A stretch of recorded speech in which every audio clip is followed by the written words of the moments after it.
It is possible to recharge spray cans using advanced nozzle designs or childproof mechanisms, but doing so requires care, appropriate tools, and an understanding of safety and legal limitations. Many modern aerosol cans use specialized valves or child-resistant caps that require either a compatible recharge fitting or careful modification. First, identify the valve type by comparing the can top to manufacturer diagrams or photos. Common variants include standard valve stems, button valves, and captive actuator stems, each needing a different approach. If a compatible adapter exists, use it, align it carefully, and ensure a tight seal before applying pressure to avoid leaks and aerosol escape.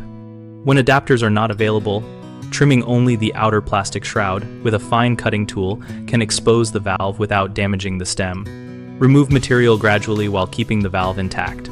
For narrow or hard-to-reach actuators, fabricating a custom nozzle from brass or stainless steel tubing sized to the valve bore gives better control and resists corrosion. Use thread seal tape sparingly on threaded joints and test at low pressure first.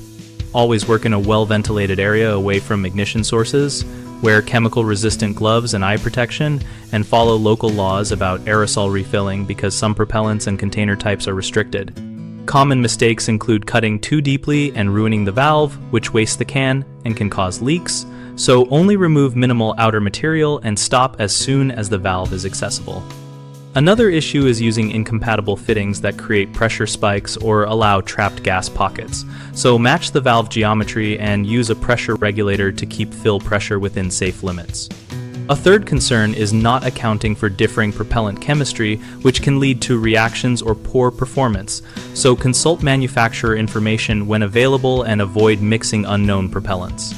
BigHomeProjects.com connects homeowners and contractors around projects, including safe maintenance and refill discussions. We help people find local contractors and let contractors find work, and our site also includes an active discussion community where users share practical tips and experiences